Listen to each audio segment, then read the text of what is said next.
Sa bawat tahanang Pilipino, may mga pagkain hindi lang basta ulam kundi bahagi na ng ating alaala. Isa na rito ang lata ng sardinas na madalas nakaabang sa aparador, naghihintay ng oras na kailangan itong buksan para sagipin ng kumakalam na sikmura o bigyang lasa ang simpleng hapunan. Sa mga umagang nagmamadali, sa trabaho, sa tanghaliang kailangang pagkasyahin ng kaunting budget o sa gabing kailangang pagsaluhan ng buong pamilya, ang isang lutong kasama palagi ang sardinas sa naging kwento ng ating paglaki. At sa dami ng nagdaan sa ating mga mesa, ang Family's Brand Sardines ang isa sa mga pangalang tumatak, hindi lang dahil mura o madaling hanapin kundi dahil sa pakiramdam ng pagiging pamilyar at komportableng iniugnay natin dito. Sa pagbabalik tanaw sa kasaysayan ng Family's Brand Sardines, mas maunawaan kung paano mula sa isang simpleng produkto ay nabuo ang isang tatak na naging kasama ng maraming Pilipino sa ordinaryo at espesyal na sandali ng buhay. Maraming Pilipinong lumaki sa amoy at lasa ng sardinas. Sa likod ng mga latang ito ay may mga kumpanyang nagpupunyagi para bigyang halaga ang isang murang pagkain bilang bahagi ng pang-araw-araw. Isa sa mga namumukod-tangi sa mga ito ay ang Family's Brand Sardines na sa paglipas ng panahon ay naging simbolo ng abot-kayang sustansya at sa ibang pagkakataon ng ambisyon na makipagsabayan sa global na merkado. Ang Family's Brand Sardines ay pag-aari ng Universal Canning Incorporated o UCI, isang kumpanya na may malalim na ugnayan sa industriya ng pangisda at pagkaning. Ayon sa sariling kwento ng UCI, ang pagtatag ng kumpanya ay nagsimula maraming taon nang nakakalipas. Batay sa misyon ng mga nagtayo nito, na ipreserba ang rich flavors of the sea, isda mula sa katubigan ng Pilipinas, at ihain ito sa anyong konserba para sa mas maraming mamimili. Bagamat hindi malinaw ang eksaktong taon ng pagsisimula ng Family's Brand, lumilitaw sa ilang ulat na itinuturing itong relatibong batang brand kumpara sa mga agang gumapang sa industriya.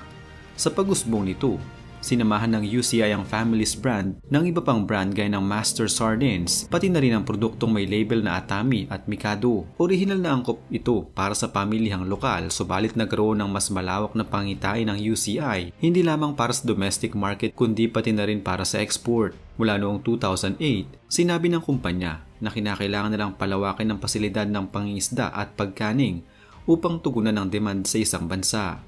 Batay sa isang vlog na nakadokumento ng brand, sa loob lamang ng kaunting dekada nang ito'y nabuo, mabilis na nakakuha ang Family's Brand ng malaking bahagi ng merkado.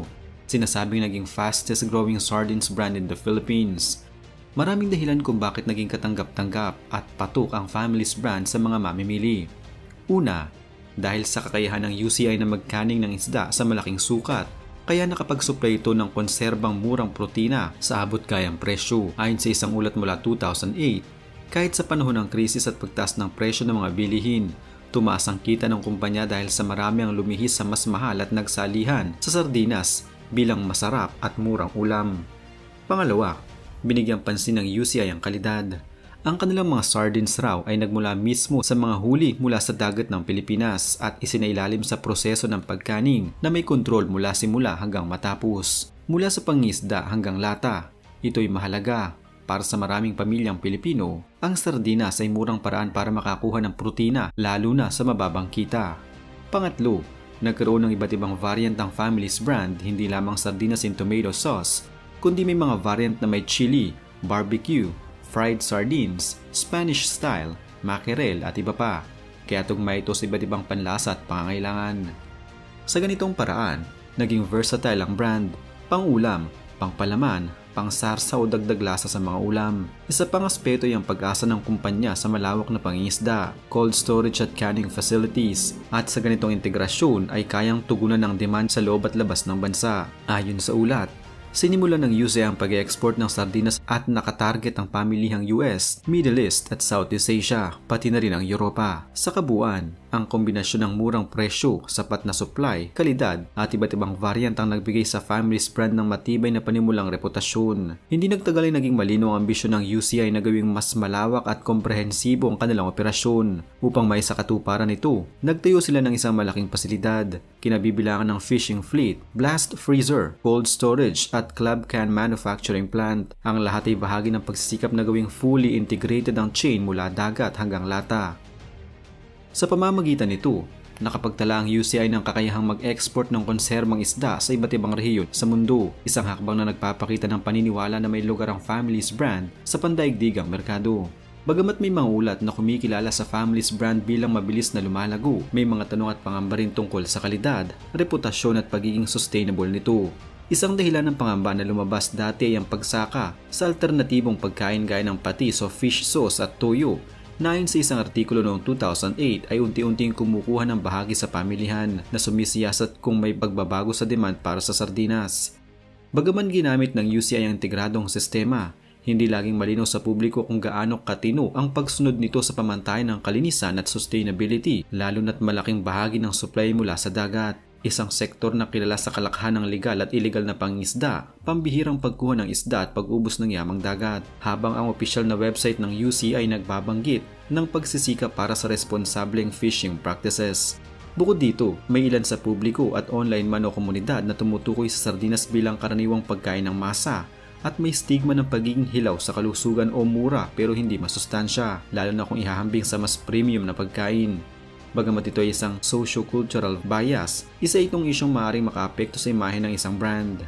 Hanggang sa mga nakaraang taon, ang Family's brand sardines ay patuloy pa rin kilala at mabibili sa merkado. Subalit sa pagsusuri ng industriya ng sardinas sa Pilipinas, makikita ang malakas na kompetisyon.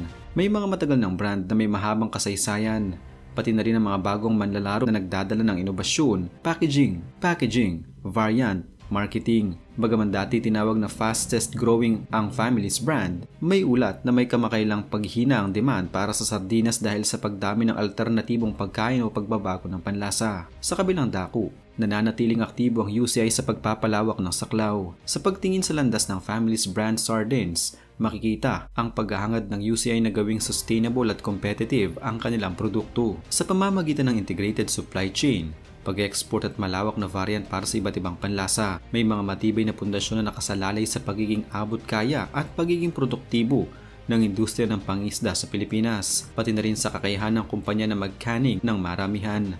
Gayunpaman, may mga mahalagang hamon na dapat harapin para matiyak ang patuloy na tagumpay. Una, ang pangailangan ng mas malinaw na transparency at responsibilidad sa chain ng supply upang matiyak na sustainable ang pangisda, maprotektahan ang yamang dagat at matugunan ang pamantayan ng kaligtasan sa pagkain lalo na kung may export. Pangalawa, ang pagbabago ng panlasa at kaugalian ng mga mamimili. Habang may mga humiling sa bagong uri ng pagkain o alternatibong protina, maaaring bumaba ang demand para sa tradisyonal na sardinas. At ang pangatlo, ang mahigpit na kompetisyon sa merkado. Kasama ang mga matagal ng pangalan at mga bagong brand na may agresibong marketing, pagbabago ng packaging at advokasya sa kalusugan o sustainability. Sa paglalakbay ng Family's brand sardines, makikita natin ang salamin ng pagbabago sa panlasa, ekonomiya at industriya ng pagkain sa Pilipinas. Mula sa simpleng ideya ng pagpepreserba ng isda ng madaling kainin, lumaki ito bilang isang brand na may ambisyon para magsilbi sa lokal at pandaigdigang merkado. Kung minsan ay tunay ngang naging fastest growing, nakakuha ng malaking bahagi ng pamilihan at naging bahagi ng kultura ng pagkain sa maraming tahanan, subalit ang paglalakbay nito ay hindi simpleng tuwid at walang pasakit. May hamon sa kalidad, sustainability, reputasyon at kompetisyon. Ngunit sa ating pagtingin, may pag-asa pa ang Family's brand, lalo na kung isusulong ng kumpanya ng seryoso ang transparency, responsableng pangingisda at nagiging bukas sa pagbabago. Kung magpapatuloy sila sa pagpapabuti, hindi lamang sa presyo at dami, kundi sa kalinisan, kaligtasan at pangangalag sa kapaligiran, may puwang pa para muling sumikat ang pangalan nito at makasabay sa bagong panahon ng industriya ng konserbang isda. Sa huli, ang pagkakaroon ng brand tulad nito ay paalala. Sa likod ng simpleng lata ng sardinas may kwento ng dagat, pangisda, negosyo at pangarap, basta't may pangangalaga, disiplina at malasakit sa bawat hakbang.